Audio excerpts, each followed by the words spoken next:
Professor साहब ये बताइए कि आज के दौर में इस कोविड-19 से जो लोगों को सबक मिलना चाहिए था, ये एक ऐसा वायरस है कि जिसको लग जाए उसको पता होता है कि उसकी कैफियत या वो किस तकलीफ में है। जहाँ गला भी तकलीफ कर रहा है, जहाँ जुकाम भी नहीं रुक रहा, जहाँ बुखार बहुत तेज़ है, बंदा बेबस है, कुछ नहीं कर सकता। इस वायरस से मुकाबला करते करते आखिरी दम तक जब पहुँचता है तो उसके फेफड़े ख़त्म हो चुके होते हैं, सांस लेने का प्रोसेस जो है वो बहुत कम हो गया होता है, ऑक्सीजन ख़त्म हो गई होती है। लेकिन इसने लोगों को हिलाया क्यों नहीं?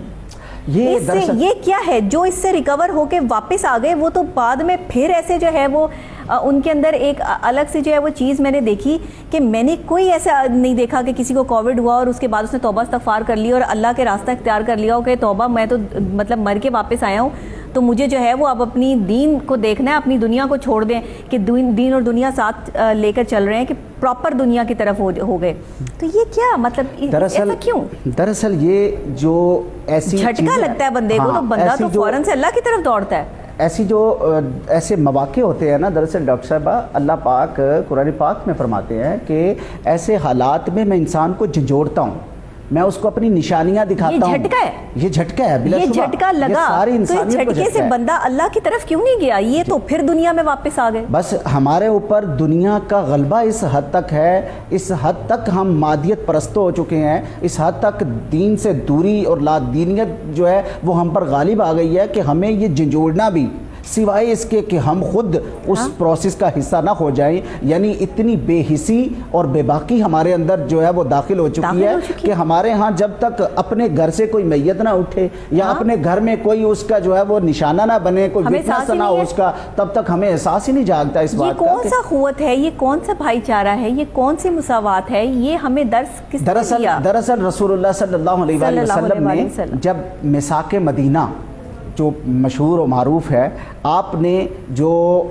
एक अंसारी के हाथ में एक मुहाजिर का हाथ थमाया और फिर वो हाथ थमा कर उसके लिए फरमाया अखुन, ये तुम्हारा भाई है। उस भाईचारे का ये हाल उन्होंने उसका मुशाहिदा करवा दिया कायनात में कि हर चीज़ में उसको जो है वो पार्टनर बनाया, उसका आधा हिस्सा दिया उसको। घर था तो आधा घर दे दिया, बाग था तो आधा बाग दे दिया, बिजनेस था तो आधा बिजनेस दे दिया। इस हद तक मुसावात और दर्द एहसास ये थी दरअसल। तो जब ऐसा किया तो इस्लाम की तालीमात ही हैं कि उसके फ़ौरन बाद इस्लाम को 2-3 यके बाद जो है 2-3 जंगों का सामना हुआ। तो यहाँ ज़मीन पर इंसानों ने मसावात, अखुव्वत, भाईचारे का मुजाहरा किया, तो आसमान से अल्लाह ने भी फिर मदद उतारी। वो आप सूरह अल-अनफाल की सूरत में बद्र के मैदान के हवाला से सुनती और पढ़ती हैं कि अल्लाह पाक ने मदद गायबाना उतारी तब जब इंसान नीचे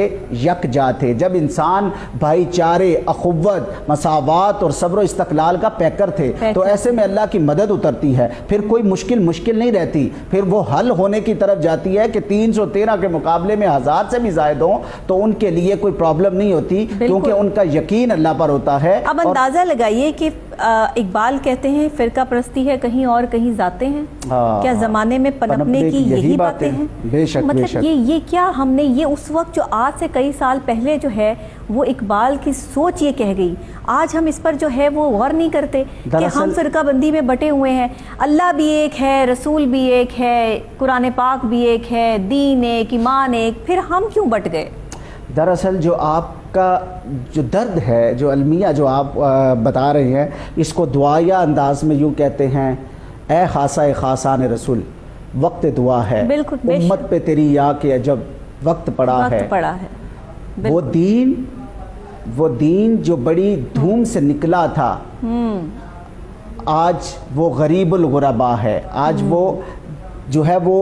उसका शराजा बिखरा हुआ है, वो बेरा रवि का शिकार हुआ है, वो लादीनियत की तरफ उसके लोग जा रहे हैं। यानी ज़ारी लिबादा हमने इस्लाम का उड़ा हुआ है, लेकिन अंदर हम मुनाफिकत रखते हैं कि इस्लाम के बावजूद भी हम ये नहीं सोचते, ये नहीं समझते कि हम जिस रमज़ान में से गुजर रहे हैं ये हमें क्या एहसास दिलाता है कि हम पेट भर के खा लें और हमारा हमसाया जो है वो भूखा सो रहा हो, या वो उसके बच्चे जो है वो भूख से बिलक रहे हों, तो क्या ये हमारा इस्लाम نام ہے، یہ ہمارا احساس ہے؟ نہیں، ہرگز نہیں ہے۔ اسلام تو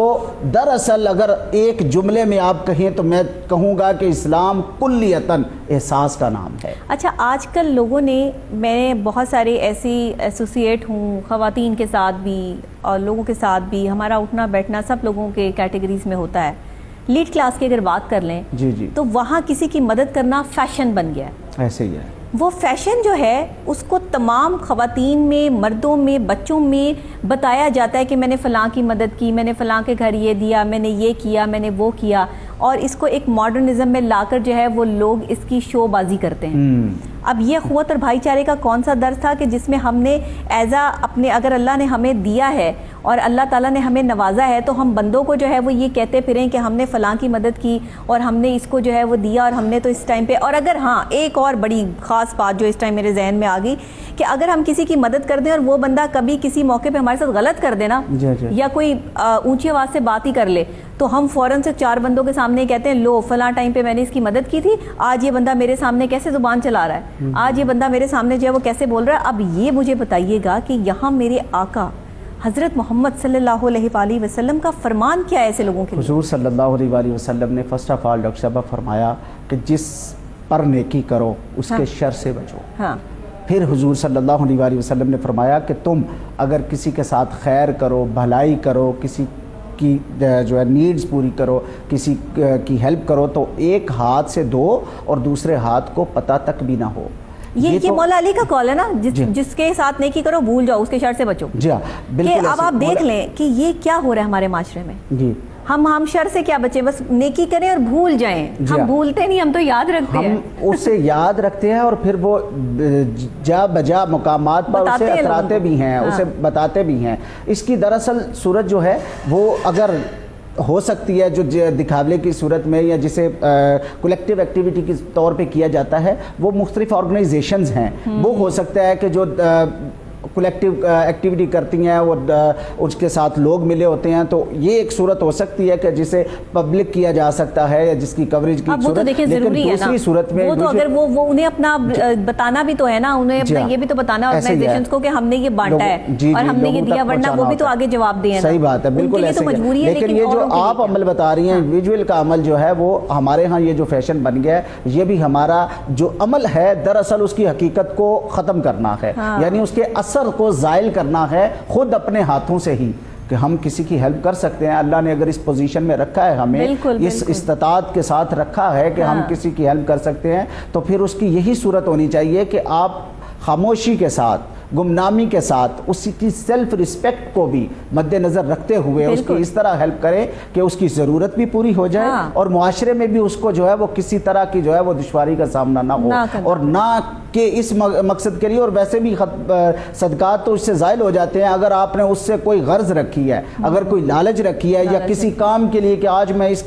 اس کام کے لیے ہیلپ کروں گی یا کروں گا تو کل کو میں اس سے یہ کام نکلوا لوں گا یا میرے کسی کام آئے گا، یا میں کوئی کام بیٹھ گی نا کہ میرے بھی کچھ کام اس سے نکل سکتے ہیں، تو آج میں یہ نیکی اس کے لیے ایسے کر دوں، اب یہ غلط ہے۔ نیکی کا اثر ہی ختم ہو گیا، وہ تو نیکی رہی نہیں، وہ تو عدلے کا بدلہ ہو گیا نا، عدلے کا بدلہ۔ وہ نفس ہے نا، نفس آپ کا چاہتا ہے کہ مجھے کوئی دیکھ کر سخی کہے، مجھے کوئی دیکھ کر کہے کہ واہ واہ کرے، کوئی دیکھ کر کہے کتنا امیر کبیر ہے، کتنا عالی شان ہے، کتنا مالدار ہے۔ تو اگر یہ اس غرض کے لیے کیا تھا، نفس کی یہ لالچ تھی، یہ غرض تھی، تو وہ تو کسی نے کہہ دیا، تو جب کہہ دیا تو اللہ کہتا ہے کہ میرے ہاں پھر اجر کس چیز کا، جو تم چاہتے تھے وہ تو تمہیں مل گیا۔